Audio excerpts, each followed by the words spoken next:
मनुष्य का जो आज स्वरूप है वो भी इसी शक्ति के कारण है।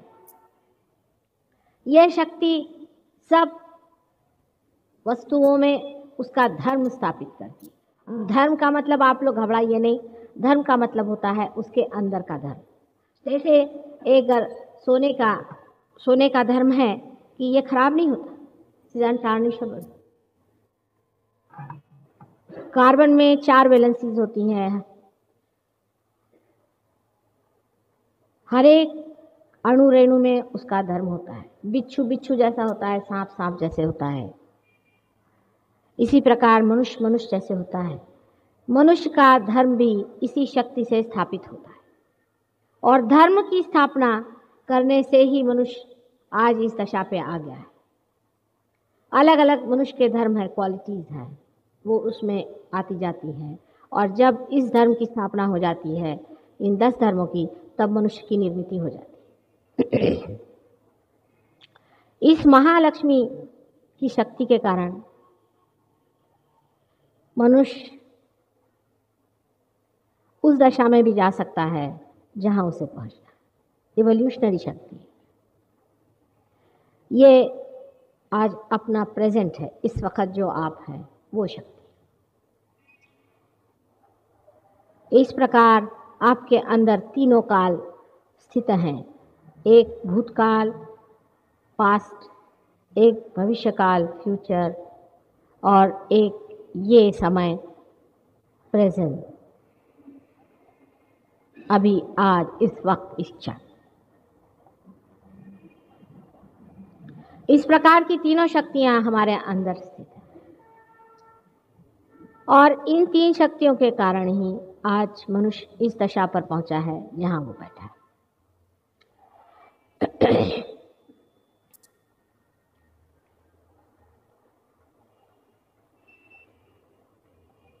अब जबकि हम जानते हैं, जैसे कि ये माइक है, इसको बनाया गया या कोई भी यंत्र को बनाया गया तो हमें समझ नहीं आता कि इसका क्या उपयोग है जब तक इसके अंदर से ये कॉइल निकाल करके हम मेंस को नहीं लगा देते हैं, इसका कोई उपयोग प्रतीत नहीं होता। उसी प्रकार मनुष्य भी जब तक उसके मेंस से जाके नहीं लगता है तब तक उसका कोई अर्थ नहीं लग सकता।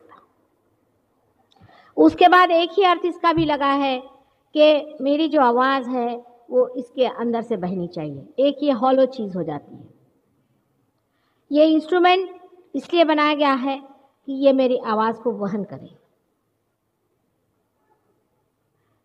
बाद में ये पता होता है कि हम भी एक हॉलो चीज़ हो जाते हैं और हमारे अंदर से वो शक्ति प्रसारित होती है, बहने लग जाती है।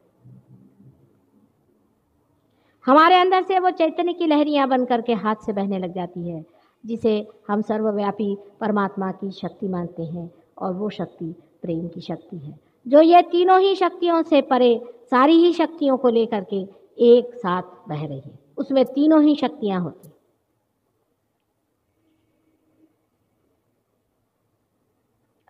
अब इसी चित्र को अगर परमात्मा की ओर देखें कि हम अगर परमात्मा के प्रतिबिंब रूप हैं तो परमात्मा इसी प्रकार उनमें भी तीनों शक्तियां संचालित हैं।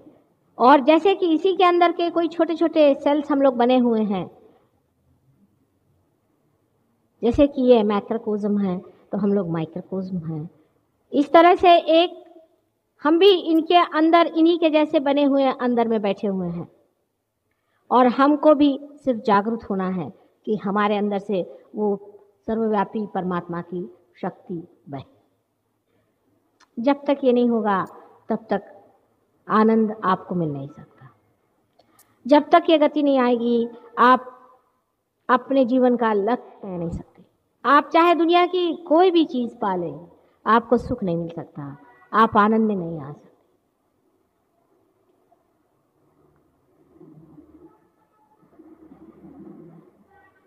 आप अभी अपने सामने देख रहे हैं, इसमें हमने अनेक चक्र दिखाए हैं और इन चक्रों से ही गुजर करके कुंडलिनी ऊपर की ओर आती है।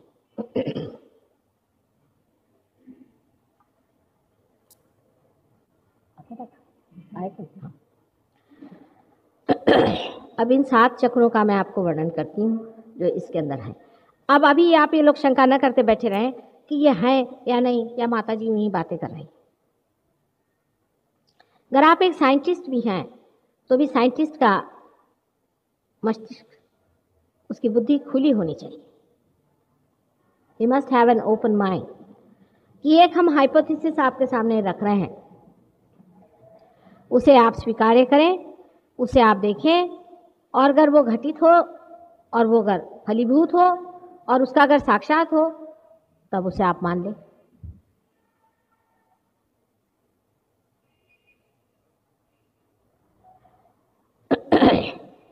हमारे अंदर ये जो सूक्ष्म 7 चक्र हैं वो बाहर जरूर दिखाई देते हैं और उनको डॉक्टर लोग प्लेक्सस के नाम से जानते हैं। साथ साथ मैं उनका भी नाम बताऊंगी जो कि सूक्ष्म के प्रादुर्भाव से, मैनिफेस्टेशन से बाहर एक ग्रोस जड़ प्लेक्सस की रूप में वर्तमान है, जिसे लोग देख सकते हैं और समझ सकते हैं कि हमारे अंदर ऐसी कोई संस्थाएं हैं जिसमें हमारा कोई काबू नहीं। जैसे कि आपका हृदय चल रहा है, अपने आप से चल रहा है, आपकी पेट की गति अपने आप से चल रही है, आपके श्वास अपने आप से चल रहे हैं, बहुत से अनेक कार्य स्वयं चालित हो रहे हैं। उसमें से भी अगर आपको अपने हृदय की गति बढ़ानी है तो आप बढ़ा सकते हैं।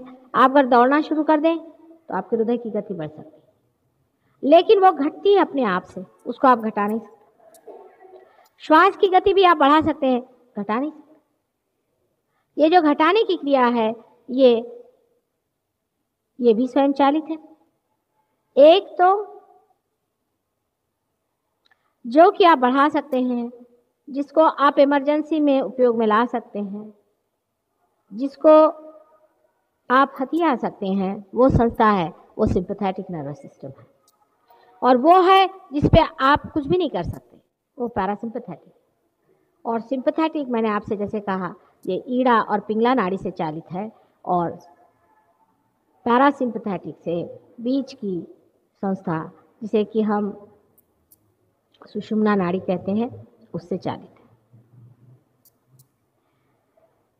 अब इन तीनों नाड़ियों से प्लावित, सस्टेन्ड अपने अंदर कुछ सेंटर्स हैं। इन सेंटर्स में अनेक देवताएं बिठाई गई। अब बहुत से लोग कहेंगे कि माता जी देवता की बात मत करिए, साइंटिफिक नहीं। लेकिन साइंस के लोग क्या सभी चीज़ों का जवाब दे सके हैं? एक छोटा सा सवाल अगर आप किसी डॉक्टर से जाकर पूछें कि हमारे शरीर में जब कोई भी वस्तु फॉरेन आती है, बाहर की आती है, तो उसको हमारा शरीर फेंक देता है उठा के। वो पूरी कोशिश करता है कि उसे शरीर से फेंक दी। लेकिन जब हमारे पेट में, या कहना चाहिए जब माँ के गर्भ में बच्चा रह जाता है, तब उसे कोई फेंकता तो नहीं फेंकते हैं, लेकिन उसका संवरण करते हैं, उसे संभालते हैं, उसको बड़ा करते हैं। ये कौन करता है? इसका डिसीजन कौन लेता है? ये फर्क कहाँ से आ जाता है? कोई इसको सोचता है? ये कैसे हो जाता है कि जब कोई शिशु माँ के पेट में आ जाता है तो उसका संवरण शुरू हो जाता है, बजाय उसको कि उसको निकाल के फेंक दिया जाए?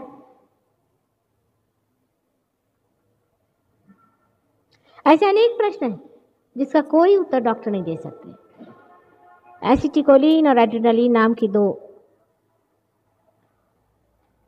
केमिकल्स हैं, जब वो हमारे शरीर में प्रवेश करती हैं और या हमारे शरीर में कार्यान्वित होती हैं तो उनके एक्शन अलग पड़ते हैं। जैसे जहाँ रिलैक्स करना हो वहाँ पर वो ऑगमेंट कर देती है, माने उसको छोटा कर लेती है, खींच लेती है। डॉक्टर लोग कहते हैं कि ये हम नहीं बता सकते, we can not explain the mode of action of these. बहुत सी बातों में ऐसा ही जवाब होता है, वी कैन नॉट एक्सप्लेन। ठीक है, उनका कहना भी सत्य है और इसमें बड़ी भारी एक सच्चाई है कि वो कम से कम सच्चाई कहते हैं।